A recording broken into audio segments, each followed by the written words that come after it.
B2K Pretty Ricky, Corey, that happened over Thursday. Let's finally talk. Yeah, like I mentioned on Thursday night, I didn't tune in. I was watching the USA Turkey A game, but this was Thursday night, roughly around like what 8-9 It Central started Standard Time. 6:30 Pacific time, so we're Central, so it was 8:30. 8:30 our time, and didn't watch it Thursday night, but watched it over the weekend. Watched the recap, but it pretty much went exactly how I think I said it was gonna go. I said it was gonna be a landslide from Pretty Ricky against B2K, and I think although it was a really good show on both sides, I'm not gonna shit on B2K. I'm gonna have a lot to say about both sides, but just starting out here, I do still think it ended in pretty much a landslide.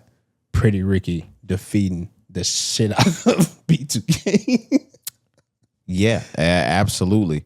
And what I'll say is, I don't think I underestimated Pretty Ricky. I think I overestimated B2K. Really? Okay. I think I went into it thinking that they play more songs that I knew. They know, like I know more songs. They'd incorporate more guests or bring out the songs they needed to that were solo earlier. Mm-hmm. I watched this from the premiere. Like, so 8:30, I was in front of my iPad at the very beginning. I mean, Pretty Ricky came out, Grind on Me, song 1. Yeah, bro. And them niggas did not let up. Like, I mean, to the point where the solo Pleasure P songs we were singing in here, he didn't need that until they had already shook hands, said, I love you. Like, he was on some shit like, hey, my nigga, play that shit when I walk out. You don't need to play it now. You can play that shit when I leave. Yeah. But yes, I agree. We don't have to go over the entire track list, set list, whatever. Right. But Pretty Ricky absolutely wiped B2K down. Now, there were a couple of songs here and there that you knew of B2K's, and most of the songs, and I'll tell you where I feel like I kind of did some overestimating as well, like in a different part.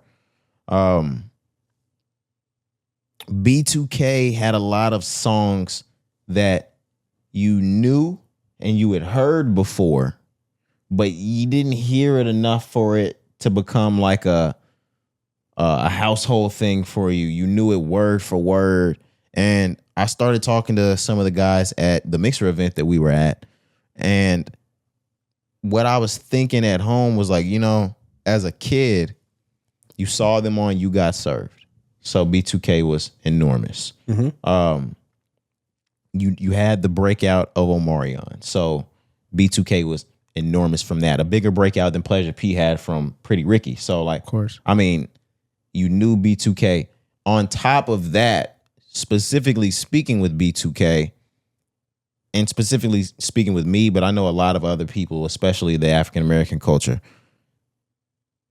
any song B2K released went to 106 in Park's top 10 immediately. They were debuting their records on 106 in Park's top 10. So that's where I started thinking I'm probably overestimating, and it goes into connection with the part where I've heard these songs over and over and over again because I probably fucking heard them on TV. You saw the niggas on TV every day. You put your fucking backpack home from school. AJ and Free and fucking Terrence J and Roxy was gonna shove B2K down you. No did. Pause. Oh God. I stopped at down you because down your throat, Yeah, like, crazy. that's worse. That was crazy. But you good. Go ahead, gang. No nasty. But like I said, you hear them every single time you put your fucking backpack down in the 2000s, but maybe wasn't hit enough for you to actually be playing. You weren't buying the B2K CDs. And like I said, like my older siblings, they had the Pretty Ricky CDs. I'm sneaking to grab them motherfuckers. Yeah. I'm playing them until they fucking skip. But I played a lot of songs I just did not know word for word. And then when fucking Pretty Ricky comes on, looking for a cutie pie. Like, oh my gosh. At the end, they tried to overcompensate. B2K did. They had let Omarion play his solo records. You heard you heard Icebox. There was another one they played at the end, and I think that was just so fucking bad that they played that one. Like, if you're gonna play another one, play Entourage. Nigga. Like, give us Entourage. But I can't remember which one they played.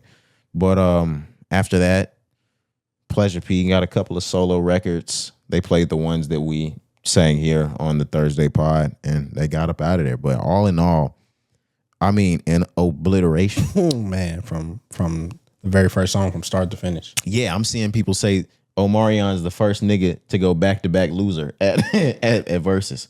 What, he did a solo? He did a solo, and I can't remember who it was. Yeah, I can't remember. Let's see if we can get that really quick. Yeah. And I'll tell you a little bit more how I feel about the matchup here. B2K versus Pretty Ricky. Yeah, we can Mario.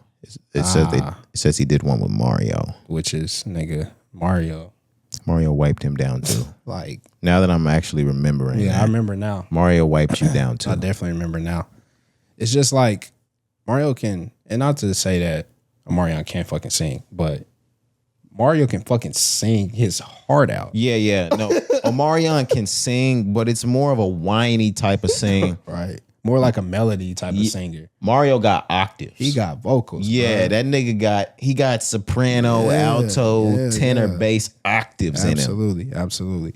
And I think with this matchup, that it also showed the talent that Pleasure P has as well. Not to say that he's a greater singer, as great as Mario, but he's a better singer than Omarion. I think he showed that this night also. I don't know, man. You don't think so? What I will say is everything that was on display Thursday evening said that Pleasure P is a better singer than Omarion. But I will give it to Omarion that Omarion generally does not sound good live.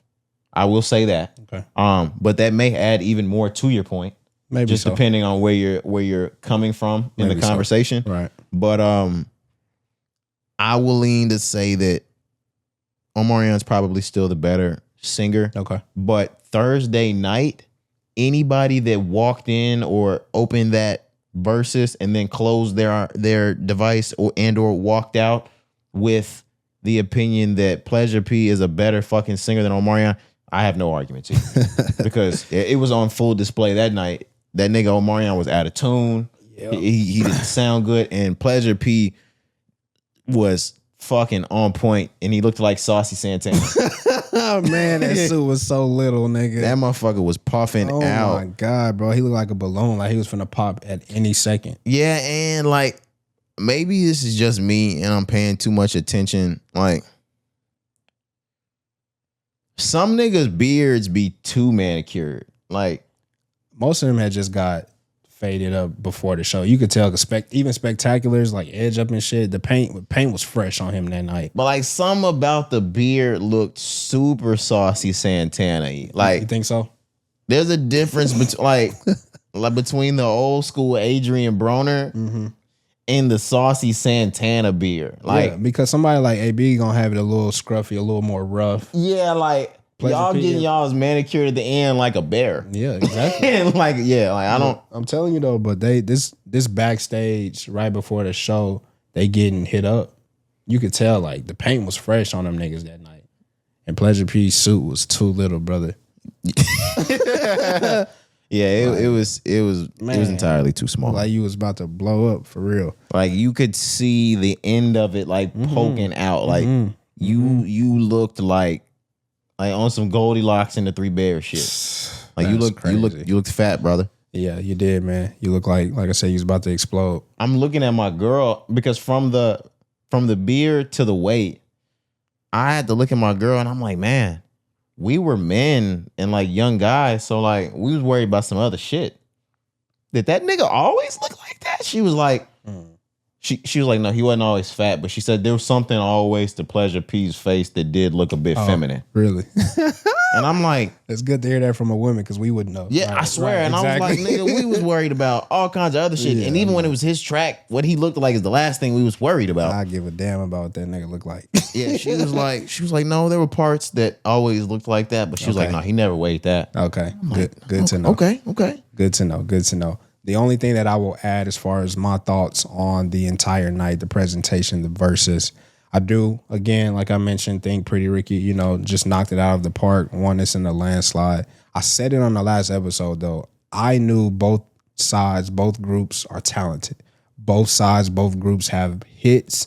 They could hang with anybody in a competition like this. But I said it on the last episode, Pretty Ricky got deep cuts, cult classics. And I think they put that on display from song one all the way to the very end, whether it was solo tracks from Pleasure P or even if they just gave, you know, Spectacular one verse, Pleasure P one verse here. I think like they were just more prepared than B2K. Even when they would cut off the music and go a cappella and Pleasure P is just singing, or when the DJ would like transition to the next shit, Pretty Ricky was just more prepared. One, I think the music sounded better, but I just think overall they were way more prepared for this battle. If you looked at B2K, they were all disorganized. They was huddling for the next song. They were picking songs as they were going. Like, no, nigga. They were trying to distract the crowd by telling jokes and shit. Like, nigga, stick to the script. You're here to play tracks. Like, you know what I mean? I know there's intermission. I know they talk shit. Yeah, that is kind of versus culture to talk some shit. But to me, it just started to get to the point where I feel like they knew early that they were already losing the battle. So they were just trying to do something to, you know, get the crowd to react in a certain way. I just felt that way. I know that's how it's done each battle. So I'm not saying that they're wrong for that. But again, I just think they were, you know, less prepared than Pretty Ricky. And again, the songs on Pretty Ricky's side were just overall better to me. I don't think they B2K, like, just the set list was just terrible. You're not playing the best songs when you need to play them in the biggest moments. Yeah. You know what I'm saying? Like Pretty Ricky, yeah, they started with, you know, Grind With Me, but nigga, they're playing all their hits. I think Juicy was early, like within the first 2-3 songs. You know, so like they hit you out the park, burning up. They going crazy. And we over here playing shit from You Got Served within the first 5 tracks. And it's like, bro, no, like come out. Is that your biggest record? Like Omarion needed to do Icebox early. I'm sorry. You know what I mean? Like things like that. Maybe we need to do Bump, Bump, Bump a little more earlier. Yeah, you shouldn't have waited to do that last. Nigga, like, what? And my thing is terrible. For me, or anybody that knows versus culture, and by this point, Omarion should have known. Nobody honestly cares about the last versus track. It's really just the last one before we get out of here, shake hands, do this, that, and the third. You should have pulled Bump on Bump out way early, fucking bro. Before. Like early. That's a killer. You need to kill. Yeah. And they should have known that. Early. Yep. Raz B, how do you feel about him? He was just there. Him and Fizz was just there. Yeah, no, but how do you feel about him? As far as what? I don't know anything. Like, it's Raz B. How do you feel? No. I wasn't prepared for that. Yeah, man, Raz B. Chris Stokes. Let's talk it. We weren't here back in like 06, 07. So like I feel like we owe these niggas.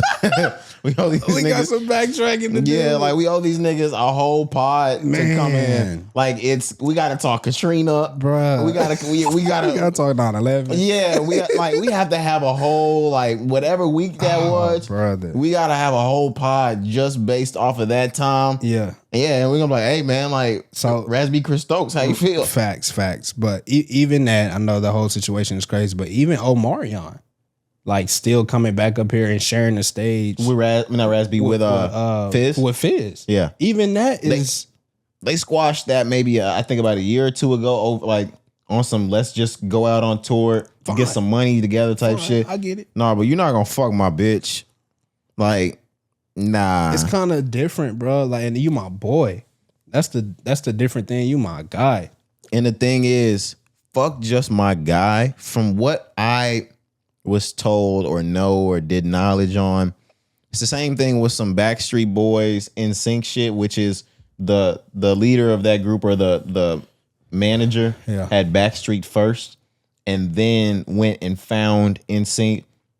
Same thing with Immature, Marcus Houston, that group, and then they went and found B2K. Fizz and Omarion, to my knowledge, were the only two that even knew each other when the group got put together. Like, they were the only actual real friends. Nigga, you could have fucked anybody in this group, bitch. That makes it so much worse, bro. We came in this bitch together as children. Like, we really knew each other for real. Facts. We didn't even know these other niggas for real. Facts. Yeah, it's not a good look. So yeah, I know we were being funny talking about Raz B. There's a lot to talk and unpack there, obviously. The whole group, but yeah, I wanted to point out even Omarion and Fizz, that whole history there. It's just nasty on that side. So to see these guys sharing the stage, okay, we get past it, but I just started to think like, what Kendrick say about Drake and Kanye? Like maybe I got some more healing to do. Is that what he said? Yeah, he said it was the Gemini in him. Yeah, maybe I got some more healing to do as well. Cause I'm like, I don't think I could rock the stage with you niggas after knowing all this shit that has went down. But outside of that, again, still a great show. I still think B2K did well. The crowd was still fucking with their music, and they still have cult classics as well, just like how I mentioned with Pretty Ricky. Don't get me wrong. B2K had talent and hits on their side as well. I just think they met a bigger challenger this time around, and Pretty Ricky came and they showed out on this versus stage.